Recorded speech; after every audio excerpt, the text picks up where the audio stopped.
Good morning, good morning, good morning, good morning, good morning, good morning, good morning. Welcome to another edition of the Brothers of Legacy. I am your host with the most, AD Walker, the Bushy D Grow, the Motivator. I appreciate you guys for being here. Blessings, Lisa. Thank you for always sharing. Keita, good morning. Appreciate you guys for being here. Make sure you are sharing. Make sure you're letting everybody know that we are on. We're going to have a great conversation today. Another attempt at shaping a sometimes delicate conversation. Why? I don't know. Let's see, changing. All right, so I'm not sure how to title this, so we're just gonna get into it. This is about the best way to put it. We just gotta get into it. All right. So I'll be right back. Just throw this up here. This is my separation. What up, Michael? Good morning. Good morning. Good morning. Um, and if you're not part of our text community, text LW into 84576 as well as join our Discord community, where I want to have a lot of our after show and before show conversations. All right. That's not what I wanted. All right, let's go. Let's do this. Stick it down. Bam. And let's just go ahead and hit this intro. I got Pastor hanging in the wing. It's going to be he and I. We're going to talk about this. All right. Is it? You're watching the Brothers of Legacy. We don't stand out. We stand up. This episode is brought to you by people love bacon. Good morning. Happy Thursday, everybody. Good morning. Good morning. All right. How you doing? All is well. Had a bit of a late start, but is in the building. My daughter just posted a video. Oh, nice. Let's see. What? All right. Hey, Mama. My daughter's on TikTok now. Yeah, I just got a notification, clicked on it, and it was my daughter. She's on TikTok. What's up, Mike? Singing. Sorry, I got distracted by that. You know what's crazy about TikTok? So, and it seems like it's like a seasonal thing, right? Where What's that? It said what's crazy about TikTok is always like the seasonal protest that seems to come around. Meaning seasonal protest. Seasonal protests. That Black people, our people, are not getting the respect that others do on TikTok. And what I mean is, and it seems like the constant trend is, we get robbed of our content. Like, there I go, pulling you away from your topic. It's all good. I'm guilty. And no. This is gonna be good though. And there's it's so loud in my ear. So there's a pulling away, like I'm not pulling away from my topic. So like a Black creator creates something, the white content creator creates that exact same thing. Yeah. And of course the views explode. Now there's this, I didn't know she was an actual singer. I thought she was just kind of freestyling on TikTok. I think I seen her on Instagram first, but I think she was originating on TikTok. And now someone of the Asian persuasion took that exact song, all the words, the lyrics and everything. It was kind of just like a acapella kind of thing. And he took it. And now when she puts her video up, now her video is banned. Basically, like copyright something. I don't know. Now she's getting copyright strikes. Her video has been taken down because now it's like this guy is claiming as the original of it. So this now so the hashtag again boycott. Well, it's not even boycott. It's just like we need to tell TikTok. In my mind, it's like, why continue on a platform that steals from you? Because it's all you have. I get it, I guess, but it mean, doesn't that's really just it. need to be. It I don't know, like yes, I mean, to me, it's always like a lunch counter thing. Like, why not try to, why? I don't know. I don't know. Because in the midst of even when you're pushing back and trying to get equality, TikTok is still making more revenue now. Like controversy gets eyes on you, right? All news is good news. It's just, especially for a company, outside the CEO saying some just crazy derogatory something, anything happening on your platform, you know, TikTok's in the media again, controversy. Really? What's going on TikTok? Let me download so I can see what's all a hubbub. So now you're gonna get people that's like, what's a TikTok?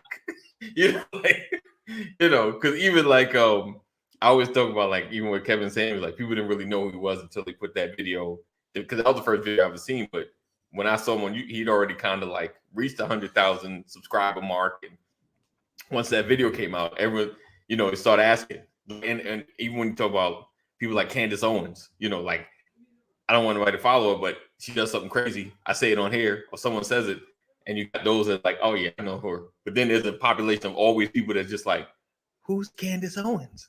Like let's Google Candace Owens, and now that's 10,000 more people that's gonna just watch a video so they can fuss. Like I can't stand what? And then they go through a video. I can't believe she said that. Let me see the next video. I can't believe she said that. And it's like the attention. That's all it's really about. Just getting the attention. Shock factor. And so, so today, like I know, let's turn it a little bit.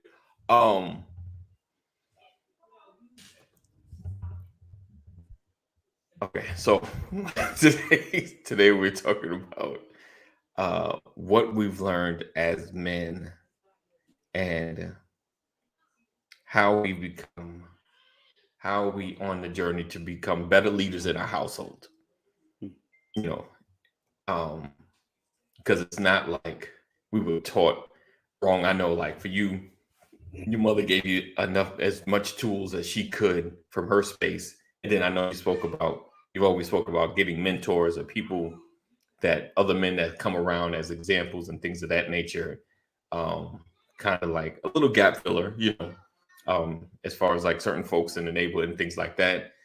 For me, growing up in the household with my dad, he can, and it's funny, my wife would tell me like, your parents can only give you what they have.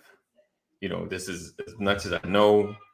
this is what manhood looks like, from my perspective, or the time that I can really give to you to show you what manhood is, based on what I was taught. So it's like a passing down, and then stepping into a space where you're trying to, like, at least for me, really understand it as a leader in the household and be better, or I don't want to say do more, because we always do stuff.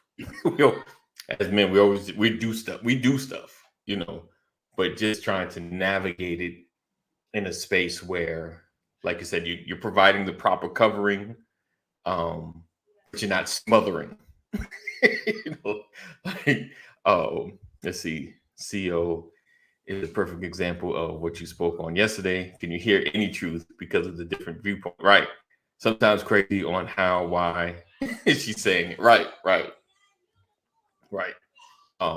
Because they're, like some of my first interactions, you ever listen to somebody like, okay, they're making sense.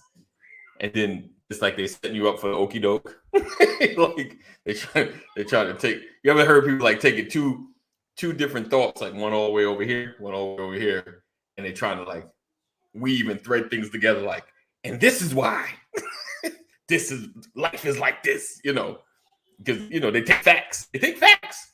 Start off with facts, and then they bring it together. But with that being said, I'm having squirrel like moments. It's been a long night. How do we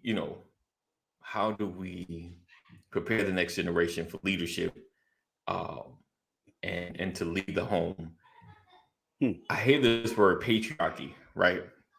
And it seems like it's become like somewhat of a cuss word in the sense where it goes against.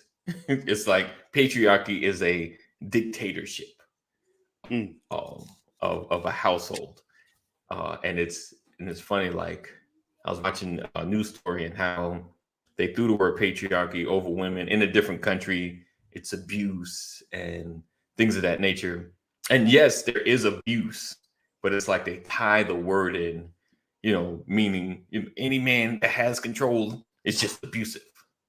Any man that's lording is just, I mean, and if you look at the story, and because when you start looking at things from another perspective or another lens, and you hear the words, because I really pay attention when it comes to like news stories, and you just constantly throwing a word out there, just kind of like this equals this. This equals, I'm trying to get this in your head that when you hear that word, that's what it means, And and I always think back to when like Lyft and Uber started picking up in popularity. I feel like there was a effort to kind of make the people feel unsafe with Ubers and Lyft. Let me give you an example. So there was like this guy that was, I think he had murdered a family and killed somebody else, and he just kept saying the Lyft driver. and him being a Lyft driver had nothing to do with him murdering these people. They just kept, it's like they kept saying it. So I'm watching like, so did he kill his passengers? Like that. I was like, did he kill the people he's supposed to be picking up? Or somebody that pinged and he went over there, shut it off and went after them, but it had no correlation, zero correlation to him being a Lyft driver, and they just trying to paint this picture. You don't know who you getting in the car with. No, it wasn't random. He had beef. He was wrong, but he had intention. Like it just, these folks, I got to take him out. Like he had intention. It's different. He wasn't like a serial random. So, but you hear the words, and it's like, because I was worried about Lyft for a long time too. Like getting in a stranger's car. Like I hear the idea, but I can't imagine that. Like so.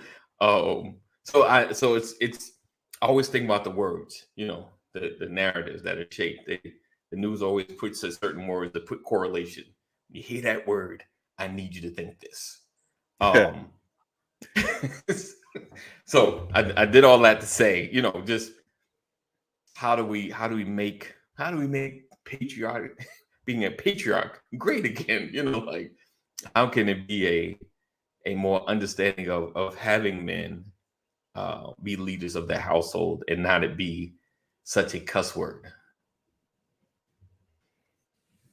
I don't never in a million years would I consider a cuss word when I consider leadership of a household, only in a sense that you are improperly leading, misdirecting the household. That's what I was, you were talking about it, and I went to my Bible because I went and looked up. This is something that's just near and dear to me as a man. In 1 Timothy, Paul talks to the church, and in 1 Timothy chapter 3, and he says and he's talking about the deacons, right? And the reason I emphasize the deacons is because deacons are given charge of the house, right? Their responsibility is for the upkeep of the house, and so they are considered leaders of the house of God. And when we talk about leadership, that's something that most people point to. They point to 1 Timothy chapter 3, which says in verse 12, 1 Timothy 3:12, let the deacons be the husbands of one wife, ruling their children and their own houses well. So that's it's the goal of a leader to rule the house well. Right. So when you think of leadership, you think of that process that a man or any man or a woman, leadership defined any man or woman with a God-given capacity to lead and to have influence on other people around them. Right. That's the mark Right. of leadership. The mark of good leadership is when you have constructive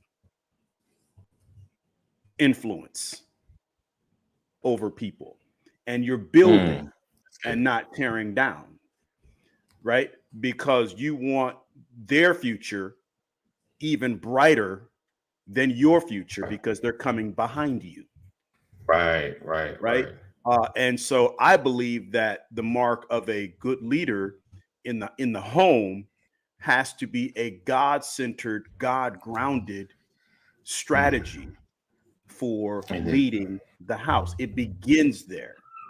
Right. It begins there when you consider the type of people and the prerequisites for those that God put in charge of keeping the house, like the deacon. You think about the deacon. The deacon has the capacity. A deacon is ordained to do everything that the shepherd is ordained to do. Yet the deacon is under the shepherd. He's being led by the shepherd, which means the shepherd has to be an effective leader in order to have the keepers of the house to be effective. And that's the type of leadership that I try. That's the type of leader I try to be in my house. I want to make sure that my house can run as if I was here, even when I'm not here. Right. That's leadership. That's good. That's good. I think that prep, and providing the, like you said, the covering, but yet the training and steps on how to lead when I'm not here is big. Yeah. And it's a very dynamic process, which is why it's so critical that your capacity to execute come from the Lord. Right. Because neither keeps the house, neither slumbers nor sleeps. Right. That's God. Yeah. Because I think a lot of times that's where we get lost. Where people are leading from a different space and not following the principles.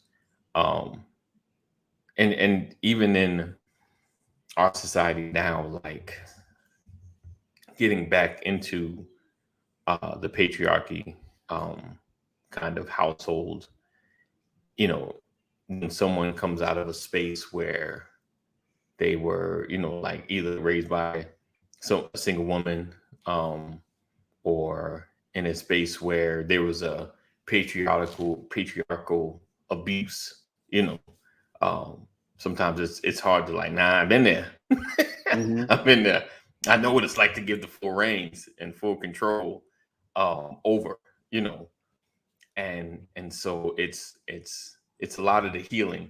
Michael said something. He said, so many people have male wounds. We mistake being a male with men and or father. And so we have to, navigating that as far as just, I think it's a, I don't know, because we grow up, we've grown now and we're a man, or you feel like, I'm stepping into a role. But I think we step in without full understanding. We see things, but we don't, I don't know. I think sometimes we lack some of the training as far as, like you said, there's the premarital counseling, right? And if you get with the right proper premarital counseling, they lay out, this is your role, this is her role, and this is how you guys should at least operate on the basic level. Now, because you have personalities, there's the nuances, but this is what you agree to as a man, this is what you agree to as a woman, and we build from there. And, of course, based on how you were raised and your preconceived notions and experiences, someone may not agree. Like, I don't know if I can agree to all that. And of course, as a counselor, you lay out like, well, you're going to have a lot of issues. If y'all don't at least operate at least these basic foundations. Like I said, there's the nuances, but if you don't at least operate on these basic foundations, there's going to be issues and problems and fights, that can be avoided. And I think when it comes to foundational fights, or now you're not even arguing, but just like fight because of a belief, of fighting in belief systems, then it can between who though? Between the man and the woman, between both the spouses. So are you talking about leadership between? Oh, so when you say leadership, because you use the term patriarchy, and sometimes that can be confused because in some forms of the definition, patriarchy excludes women. Okay. Right. It's a male-driven, male-led with the exclusion of women. And because some people will see that as a portion of the definition, right, it will offend people and create rebellion. So a lot of our issues, when we talk about the dynamics and all of that, it goes back to the things that we were talking about yesterday, right? It's how something is positioned, how something is stated. What are you using? What is your platform of delivery? And that creates obstructions. It creates resentment. Right. And so you have to be careful how you approach the topic. I believe that for me, and I believe personally, because I now know who the Lord is, that when I consider leadership, I don't consider male versus female. I consider of the people that I'm leading, what are they supposed to look like down the line? Right. What are my expectations of them down the line? And more than that, what are God's expectations? Where does God want them to be in the future? So the goal has to be to get people in a place where God would want them to be in their future, right? Right. When I raise my children, you raise your children thinking about them as adults. I would hope. Right. Let me nurture, grow, pour into, so that the development of this individual is something to be proud of. Right. It's the same approach we make in Christian discipleship. I don't want you to just get saved. I want you to become a disciple of Christ. Right. Because God didn't save you just for you. God saved you because of all the people's names he has stamped on your forehead that are going to come in because of you. Right. So I'm not raising you for my smile. I'm raising you for the impact that you're going to have on all the people coming behind you. Right. I want you to grow up and be great. Right. So, I mean, you're talking about the marks of good leadership, and I'm saying the marks of a good leadership are defined by your intended goals and your outcome expectations. And that's what builds your leadership character, right? What are your targeted goals? What are you looking to do? What level of impact are you looking to have? Because leadership is not a control mechanism, it's an influence mechanism. Right. Yeah. We're influencing. Right? We're moving the ship. Yeah. Indeed. Yeah. That's good. So I'm gonna erase that word because I looked it up. I was like, I'm not gonna use that again. No, I mean definitions are critical. Yeah, it is. It is. I mean, some of the top. I tell people all the time. I stopped using the word kid. Well, what's wrong? What's the definition of kid? It's young people. Really? Is that the only definition? Nope. It's a baby goat. Right. You aren't running around and calling your children goats, right? And for that reason, I just choose not to use it. So I feel like, the Bible tells us, in all thy getting, get understanding, right? And that's why I believe that definitions are very critical. I think it was Michael, was it Gibson who said earlier, you were talking about Candace Owens? Yes. And it's not that, like, I don't despise the individual. Right. We don't see things the same way. It's really 100%. That simple. Sam said they act like goats. The challenge that if I were to guess, the challenge that most people have with Candace Owens goes beyond, I would hope, if people have done their research. My issue with Candace Owens is you can have whatever views you want to have and be a leader, a person of influence, and all of that. The problem is, earlier in your life, you were a walking contradiction of who you are today from a philosophical standpoint. You've because benefited. earlier in life, you acted like people who were discounted. Right. You did. Right. And you actually took the steps to file and create litigation to fight against that oppression. You did. And now you pulled a Kevin Durant and you went and joined the enemy. Now, I'm not trying to call anybody the enemy. I'm not trying to call Golden State the enemy. I'm not doing any of that. I'm just showing you an example of what it might be, how it might be perceived. Perceived. Okay? I got you. Okay. I got you. All right.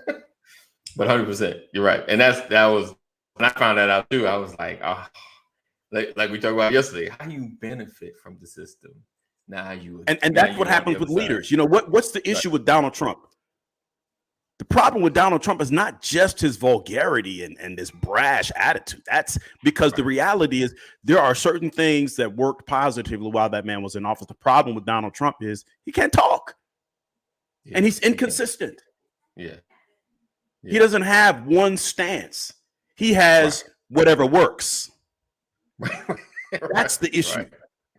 Right? That's not the mark of a great leader. You have to stand for something. You have to have principle, integrity, character, and all of those things. You know, when he made that comment about grab him by the yeah,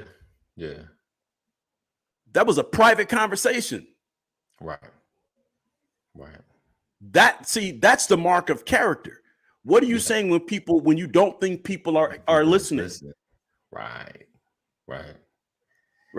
Yep. So I work hard to pride myself in being who I am at home is who I am out there. Right.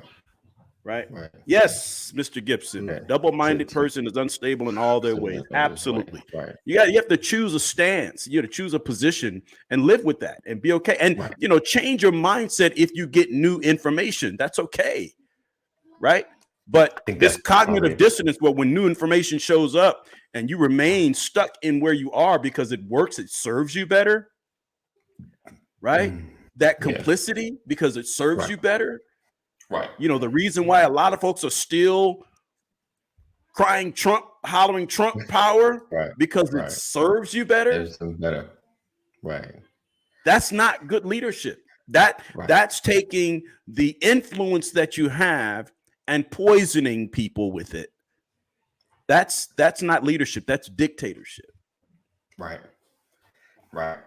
We have to, and you said something there with the shifting, the changing, the listening, and even as you lead in your own household, your ability to listen, to know when to shift. We don't get it always. We're not always right. I'm right most of the time. Right. But we're not always right. So we have to be able to listen and hear the correction, and understand that when in leading your household, it's almost, it's a team. I may be like the head and the cover and all that, but we're working together for a greater good to get to a better As space. a leader of my house, I want my voice to be the voice of the house. I want my voice to be the voice of the house, not the only voice. Right. I don't like being wrong, bro. Seriously. If I make a statement and it comes out wrong, right. I don't like being wrong. I don't, when I'm just keeping it real. Yes, sir. My wife or my children, honey, no, that's not, nope, honey, that's not what happened. That's not it. What do you mean? Is it? Right. No, honey, that you're wrong. Okay. Right. All right. Daddy, you remember when? Now you, man, I don't like being wrong. I am a prideful individual, and I love nothing more than for my family to respond. Like, I get frustrated if I'm talking, okay, and somebody decides to try to have a side conversation in this house while I'm talking. Whew, I got you. Right. Okay. And what I tell my family is like I like, and this is just personal for me because I know that I am bullheaded. I know that I am prideful. I know that I can be cocky. I don't consider myself conceited, but I know I can be cocky. And for those reasons, I naturally don't like to be contradicted. I just don't. Right? But not liking it does not equate to not being able to deal with it. Right? Because the lesson for those that I believe I'm leading has to be, let me show you what it looks like to accept being wrong. Right. And work through it so that you will be able to do that as you grow. Right? Because I want those that I'm leading to go further, to go higher, to be better. 100%. Right. Definitely. So I can't hide in my pride, hide behind my pride. Right. Because it's destructive to those that I have the influence over. Right. I don't want to build broken people. They're gonna go through situations, but I don't want to build broken people. Right. Yeah. I think that's the biggest thing, just equipping our next generation just to handle situations and things that come their way. Like, my children had they hated losing. Like they would just, the pouting, the crying, the stomping, like my son's gotten better, he could, kind of just over to my daughter, boy, woo. She's getting better, but she would struggle. Like, I don't, and I'm always kind of like, when my wife, when she's on there, like I just, it's all good. It just flows off me, which is why she don't like me as a space partner, because I don't get all super crazy and passionate. Like, oh, I guess we lost that hand. It's all good. My bad. I didn't mean to throw that out. And like I said, my daughter gets with she gets more intense, and the intensity, and I think Pastor, it's like that balance though. It's like you don't really want the bullheadedness, but you want you want your family to state your case. Like if you feel like state as much as your case as possible, but at some point, you gotta just accept defeat. You gotta accept they may be right. Right. But see, here's the thing. Like again, words. Yeah. Being wrong does not equate to being defeated. Right. True. It equates to being enlightened and corrected. Yeah. Right. So why do I have to feel like I lost? Because that's human nature. That is. You took that L. Right. Right. Right. Because human nature says, let's keep score. And the more opportunity I have to be right, I feel personally, the more influence I should have over you. The more that I'm right, the less I want to hear you talk. Isn't that what we do? Yeah, it is. You wrong all the time. You should just be quiet. Right.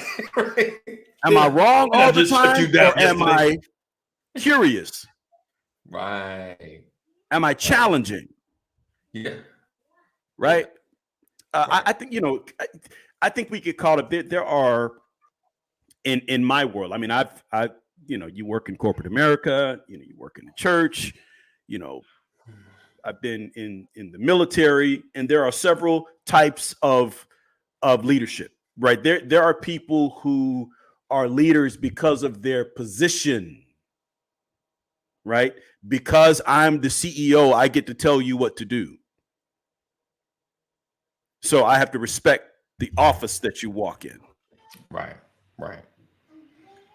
Some people lead because of power, like, in the military. I was just using the example, having been in the military. A general has power. He has authority, right? He can instruct you to go fight when you don't want to fight. Right. A CEO on a job, you can quit, go find another job. Right. In the military, you can't just quit. Right. Right. Right. There's, and then there are people who are leaders because of influence, because of their thoughts, because of their ideas, Right. their charisma. Yeah. Right. Definitely. So there are multiple types of traits or labels for leadership. You just have to find out what type of leader you are, and then leverage what comes with that, but do it in a positive manner. Because again, it's the expected outcome. So we can get into the details about the try. I feel like my personal experience is the most challenging area of leadership for me is in my home. Right. Because in my home, they see my great and my weakness. Right. In my home, they know if I brush my teeth or not. Right. Right. Because in my home, they know. So if you are an effective leader in your home, it should make leading outside your home easier. Indeed. Yeah. That is the truth. That is the truth. Because your home is your greatest vulnerability. Your home, everything that you feel, go through, happens in the space. Even if your children don't see you react, they see your face. Right. They know how you really feel. Yes. I just got off the phone with such and such, and they see your face like, Daddy doesn't like him. They know the tone of your voice. They know every tone. Yes. If I call my youngest daughter right now, yeah, she's upstairs in her room. If I called her right now, she will try to detect my mood based on how I sound when I call her name. Yeah. Or which name I call, because I call her Princess. Now, if I mess around and say Rachel, she's gonna be thinking, "Oh Lord, what did I do? What did I do? Yeah, when you were young and your mom or your mom, it's always moms, dads didn't do this, but your mom called you by your first and your middle name. Oh no, my dad did too. Anthony Dale. Yep. You knew. He get the whole Anthony Dale Walker, like, oh, see, Anthony Dale Walker. You'd be like, what? How can I get my life right? Right. Can I get out? Can I get out? Where's the door? Is he blocking the door? What's my path of escape? Because they know. I get up and I speak at an event or something, or even in church. I come out of it and my children be like, you weren't really comfortable today, huh, Dad? Yeah. What do you mean? Yeah. Well, I can hear it in your voice. What did you hear? Right? Wow. Right. Yeah. Wow. The Bible says, know them that labor among you. Right. So your family's going to know you. Yeah. 100%. Yes, AJ does that. When he hears that tone, he comes with his head down. He already knows. Right. Yeah. Right. But here's the thing, like when you think about leadership, like I've had to consider this, especially with when they become teenagers, right? When young people become teenagers, they're coming into their own. They're feeling. We used to say, they smelling themselves. Smelling themselves, right? Yeah. Right. But they start looking at themselves as leaders at a certain point. They start believing that their voice should resonate more. Right. They start to challenge you. Yeah. You know what I mean? And so what I've had to practice is don't give them the mood swing with the address. All right. What am I saying? I'm saying I've learned that based on how I sound when I call you, I'm already setting you. I'm setting a precedent. I'm setting a mood. Right. So what I have to do is be consistent so that you can remain open to dialogue. Right? Okay. Your wife just said, you call him a certain way, AJ comes with his head down, so he's already defeated. Wow. Okay. Right? Okay. So now, but if you learn to call him like you would normally call him, he's always going to come open, and then you can have a conversation. Hey, I noticed, yeah, right, because I I've raised enough of them now. A lot of times their rebellion begins at the sound of your tone. Okay. How you call me, how you address me tells me what I need to know about where this conversation is going. And so I'm going to make a decision before you start talking, whether or not I'm in this conversation or I'm blocking you out. Check it out. Just how you addressed me. Right. I'm going with saying nothing. Right. Leaders have to know how to approach, how to address to get the best possible outcome. Right? Women have learned to stop saying, "Can we talk?" They just started talking. She said, "How you act determines how this conversation is going." Yes. Yeah, definitely. Yeah. Definitely. But we, as parents, we have the upper hand. As leaders, we have the upper hand. Right. But I think that sometimes the humble approach with the upper hand is the best approach. Right.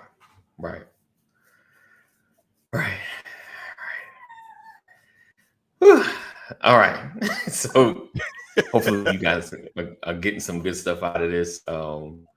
Definitely introspective into my leadership and running our household and things of that nature. And being effective, like you said, not being a dictator, but learning to work with your crew, work with your team, to create better outcomes, because who was the greatest, and when I say great, I don't mean the best, but who was the greatest dictator that we all know of on the planet? Dictator. It's Hitler. When you think of dictatorship, who do you think of? Hitler. Yeah. Hitler. Right? Yeah. Let me ask you something. How did he die? I think suicide. I think he took himself out. Did he take himself out? Because I don't think they caught him. How did the greatest dictator, some would say the greatest leader, right? Because right-wingers will call him the greatest leader. Yeah, right. Yes, I needed somebody to type it in there. So what some people consider to be the greatest leader, and we know as the greatest dictator, killed himself. Right. When push came to shove, which means everything he taught up to that point. When Hitler committed suicide, remember, like Hitler was raising an entire generation of young boys. Right. And putting that same mentality in them. When Hitler committed suicide, now this is leadership, because there are different types of influences, and Hitler led with power. Now he was articulate for the time. He was charismatic, but he was brutal. And his type, he led with an iron fist, is what they said. And when he was raising these boys and teaching them the same principles and doctrines that he was giving his nation, his country. When he committed suicide, what happened to those boys?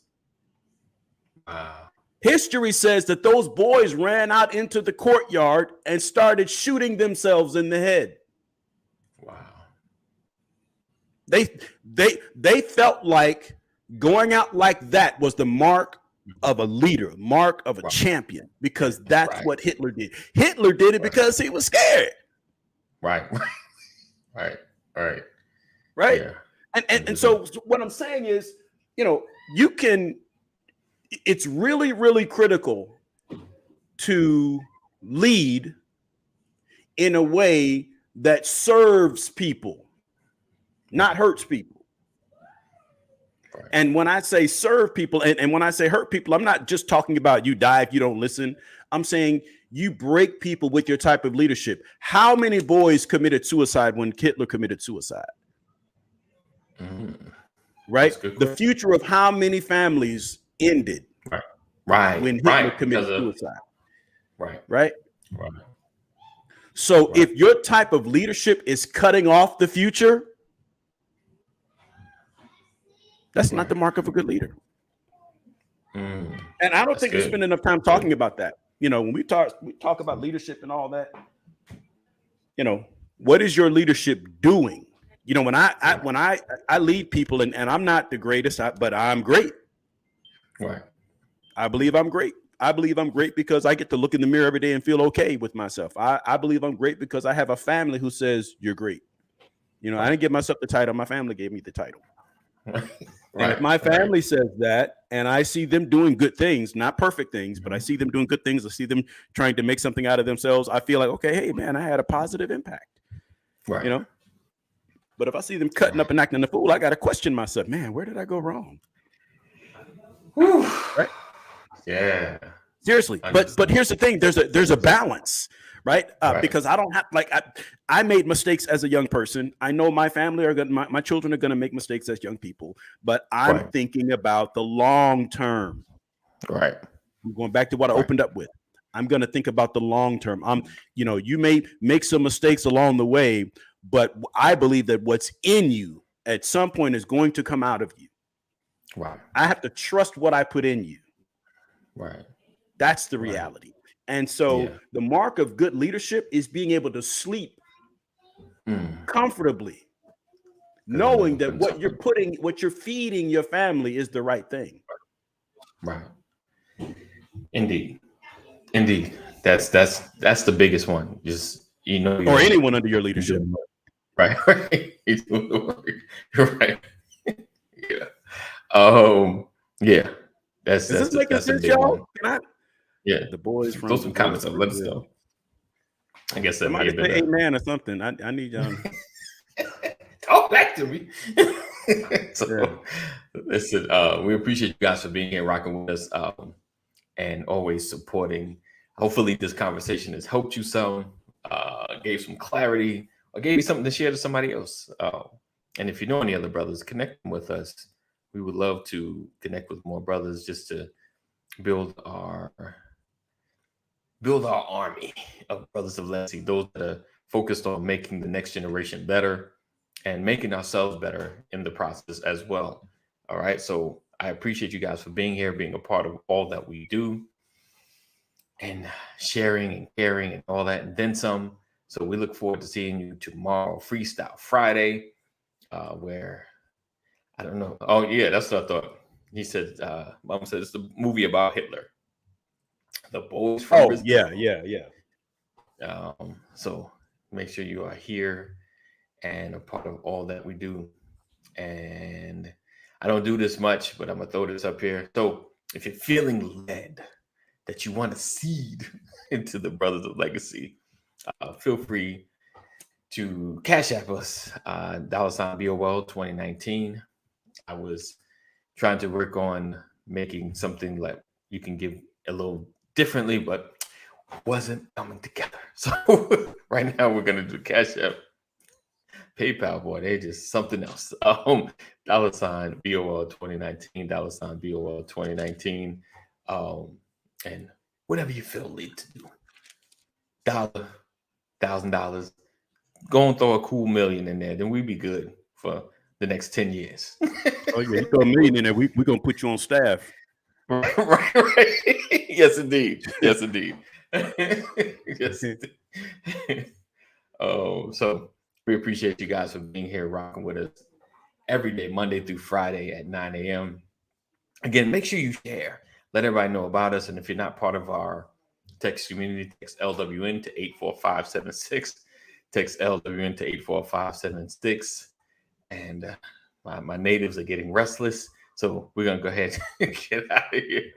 Again, we appreciate you. Thank you for all that you do.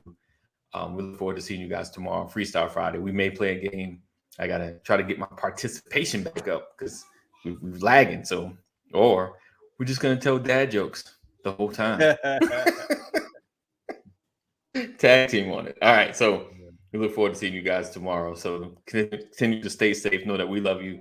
God loves you more. And I just want to say something. And I know this is going to be slightly controversial. I feel like the vaccine helped get rid of COVID or slow it down a lot, because now it's not an issue as much as it used to be.